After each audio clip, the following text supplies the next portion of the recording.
दररोज नाश्त्याला काय करायचं हा प्रश्न आपल्या सगळ्यांसमोर नेहमीच असतो आणि मग बऱ्याच जणांची अशी इच्छाही असते की आपण तब्येतीसाठी चांगलं असणारं छान काहीतरी न्यूट्रिशियस असं बनवून खावं, परंतु काय बनवायचं पटकन घाईत हे सुचत नाही आणि मग बरेचदा इन्स्टंट नूडल्सच केले किंवा ब्रेड बटरच खाल्लं असे ऑप्शन्स चूज केले जातात.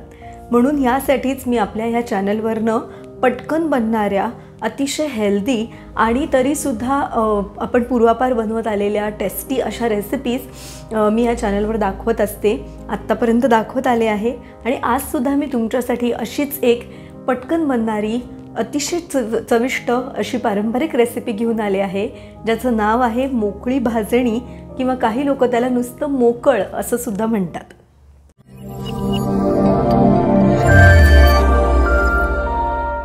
नमस्कार मंडळी, मी न्यूट्रिशनिस्ट अनुजा आणि द ग्रीन पंच आपल्या चॅनलवर तुम्हा सगळ्यांचं खूप खूप मनापासून स्वागत. आपण भाजणी हा शब्द ऐकला की साधारणतः आपल्या डोळ्यासमोर येतं ते भाजणीचं थालीपीठ आणि काही लोकांच्या डोळ्यासमोर अर्थातच येत असेल मस्त दिवाळीतली कुरकुरीत भाजणीची चकली. परंतु हा जो पदार्थ आपण आज बनवणार आहोत तो थोडासा कमी माहीत असलेला आहे. कोकण किनारपट्टीच्या भागावर हा जास्त करून बनवला जातो आणि आपण आता लगेचच त्याची पहिल्यांदा रेसिपी बघणार आहोत आणि नंतर त्याचे हेल्थ बेनिफिट्स जाणून घेणार आहोत. तर आता आपल्याला मोकळी भाजणी करण्यासाठी आपण सर्वात पहिल्यांदा 1 वाटी थालीपीठ भाजणी घेतली आहे.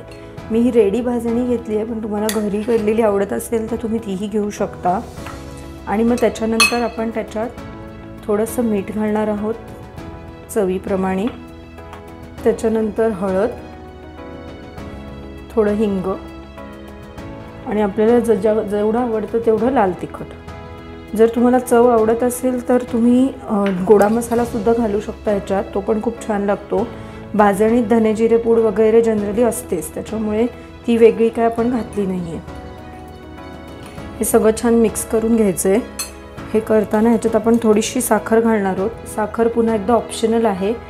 तिखट पदार्थात साखरेची चिमटी चव बॅलन्स करायला घालतो आपण, तेवढीच घालायची आहे. आपण थालीपीठ भाजणीला साधारण करतो त्यापेक्षा थोडंसं घट्ट भिजवायचं मोकळ्या भाजणीसाठी. आणि आता हे सगळं छानपैकी मी कालवून घेणार आहे.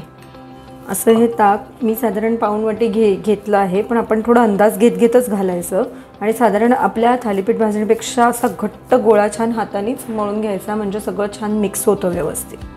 आता आपण एका कढईमध्ये तेल गरम करायचं आहे आणि त्याच्यात फोडणी करायची आपल्याला. पहिले सर्वात मोहरी,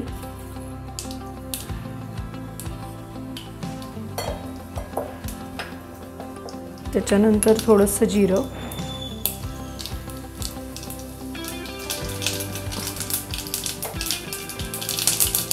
त्याच्यानंतर आपण हिंग घालणार आहोत. थोडं चवीला थोडंसंच घालायचं कारण आपण आता ऑलरेडी घातलेलं आहे. आणि थोडी हळद, त्यानंतर कढीपत्ता घालणार आहोत.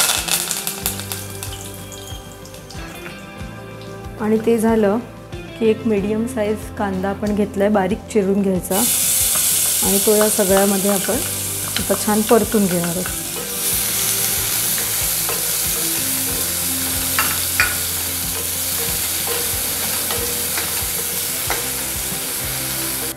कांदा असं छान शिजवून घ्यायचा, भरपूर परतून, म्हणजे त्याचा फ्लेवर एकदम छान येतो. आणि त्यानंतर आपण हे जे मगाशी भाजणीचं भिजवून घेतलं होतं घट्ट, ते या गोळा ह्याच्यात घालायचा. आणि ह्याचं नाव मोकळी भाजणी यासाठीच आहे की हा जो गोळा आहे हा आपण ह्या तेलामध्ये आणि ह्याच्यामध्ये असा छान परततो.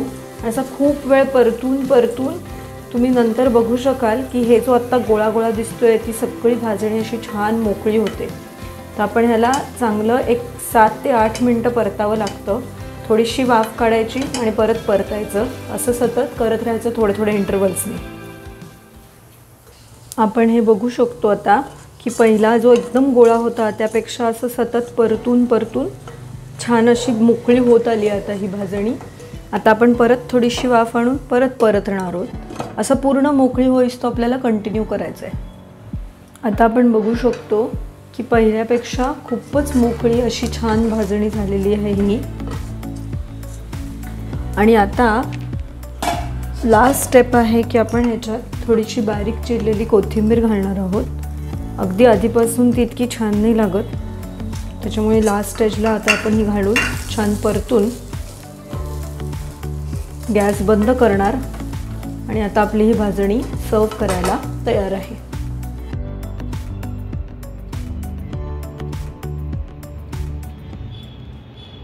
तुम्हाला रेसिपी सगळ्यांना आवडली असेल। अतिशय सोपी आहे, उपमा पोहे जसे आपण पटकन बनवतो अगदी तशीच होण्यासारखी आहे।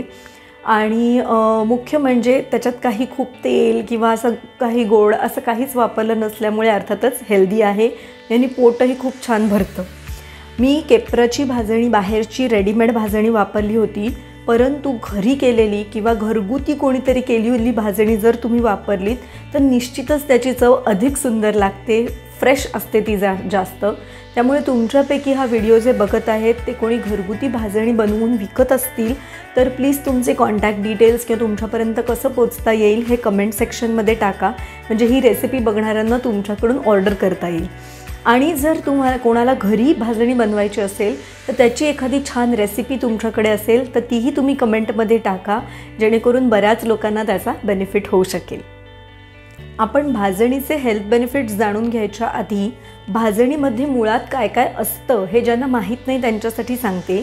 भाजणीमध्ये ज्वारी, बाजरी, त्यानंतर गहू, तांदूळ, काही लोक ह्याच्यातलं एकच काहीतरी घालतात, चण्याची डाळ असते, काही जण मूग डाळसुद्धा घालतात, अख्खे उडीद असतात आणि धने असतात।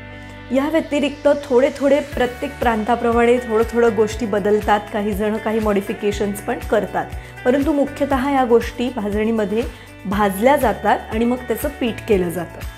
आणि त्याबरोबरीनेच आता आपण मी मागे एका व्हिडिओमध्ये तुम्हाला सांगितलं होतं, मी त्याची थंबनेल आणि इथे आय बटनमध्ये लिंक किंवा डिस्क्रिप्शनमध्ये देते की ज्यावेळेस आपण कधीही जेव्हा कंप्लीट व्हेजिटेरियन जेवण जेवत असतो तेव्हा आपल्याला प्रोटीनची कमतरता भासू शकते आणि म्हणूनच तसं होऊ नये, पूर्ण प्रोटीन खाल्ले जावेत म्हणून आपल्याकडे कॉम्बिनेशन्स खाण्याची सवय आहे। जसं धान्याबरोबर नेहमी आपण प्रोटीन सोर्स खातो, म्हणजे कसं तांदूळ आणि डाळ म्हणजे दाल राईस किंवा आपण आमटी भात जेवतो किंवा इडली डोसा बरोबर आपण सांबार खातो, असे कॉम्बिनेशन्स खाल्ल्यामुळे आपल्याला पूर्ण प्रोटीन्स मिळतात। हाच एक्झॅक्ट बेनिफिट भाजणीमध्ये सुद्धा मिळतो, कारण आपण आत्ता जे इन्ग्रेडियंट्स ऐकले त्यात आपण धान्य आणि डाळी किंवा कडधान्य एकत्र खात असतो, त्यामुळे हा प्रोटीनचा बेनिफिट आपल्याला नक्कीच भाजणीतनं मिळतो। त्याच्या व्यतिरिक्त आपण ही तृणधान्य, ज्वारी, बाजरी ही तृणधान्य असल्यामुळे त्याच्यात भरपूर प्रमाणात डायटरी फायबर असतं आणि त्यामुळे अर्थातच आपल्याला रोज डायटरी फायबर किती आवश्यक आहे ते आपण याआधी ऐकलेलं आहे, तर हा डायटरी फायबरचा बेनिफिटसुद्धा आपल्याला याच्यातनं मिळतो। या व्यतिरिक्त ज्वारी, बाजरी सगळ्या डाळी असल्यामुळे चांगल्या प्रमाणात आयर्न, कॅल्शियम हे सुद्धा या आपल्या भाजणीमध्ये व्यवस्थित प्रमाणात आपल्याला मिळू शकतं। म्हणजेच काय की साधारण एखाद्या पदार्थात एक पोषक आहार किंवा बॅलन्स डाएट असण्यासाठी ज्या ज्या गोष्टी आवश्यक आहेत त्या या सगळ्यात आहेत। आपण भाजणी करताना ताक वापरलेलं असल्यामुळे आपल्याला प्रोबायोटिक्ससुद्धा ह्याच्यातनं सहजपणे मिळू शकतात। आपण भाजणीच्या प्रोसेसमध्ये बघितलं की भाजणीची सगळी धान्य भाजलेली आणि मग दळलेली असल्यामुळे त्याची डायजेस्टिबिलिटी इम्प्रूव्ह होते, म्हणजे ते आपल्याला सहज पचू शकतात, पचायला हलके असतात। आणि म्हणूनच ही भाजणी साधारणपणे सगळ्या गोष्टींसाठी, म्हणजे ज्यांची शुगर कंट्रोलमध्ये नाही आहे, ज्यांना डायबिटीस आहे किंवा ज्यांचं वजन अतिरिक्त वाढलं आहे आणि वजन कमी करायचं आहे, त्या व्यतिरिक्त मगाशी म्हटल्याप्रमाणे पोट पटकन भरतं त्यामुळे वेट लॉससाठी सुद्धा आपण खाऊ शकतो। त्या व्यतिरिक्त म्हातारी माणसं जी आहेत ज्यांना कधी कधी थालीपीठ चावायला कठीण जातं त्यांनासुद्धा हा छान मऊ असा ऑप्शन आहे। लहान मुलं किंवा वाढत्या वयातली मुलं आहेत ज्यांना आपण शक्यतो बघतो की जे काही ते थोडंसं खातील त्यातनं सगळ्या न्यूट्रिएंट्स जातील, तर अशासाठी सुद्धा हा एक बेस्ट ऑप्शन आहे। लहान मुलांना देताना तुम्ही ॲडिशनली त्याच्यात तूप घालू शकता किंवा त्याच्याबरोबर दही देऊ शकता, ज्याने त्याची न्यूट्रिशन व्हॅल्यू अजून इम्प्रूव्ह होते। अशा प्रकारे हा एक छान पूरक आहार म्हणून आपण रोजच्या आपल्या दैनंदिन ब्रेकफास्टमध्ये किंवा इव्हिनिंग स्नॅकमध्ये लहान मुलांच्या डब्यामध्ये आपण ह्याचा नक्कीच वापर करू शकतो. तुम्ही ही रेसिपी नक्की करून पहा.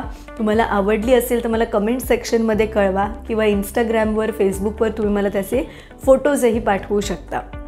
आणि मला तुमच्या कमेंट्स वाचायला, रेसिपी आवडली का हे वाचायला नक्कीच आवडेल. त्यामुळे आपल्या द ग्रीन पंचला असे इंटरेस्टिंग व्हिडिओज, रेसिपीज बघण्यासाठी सबस्क्राईब करा. तोपर्यंत धन्यवाद.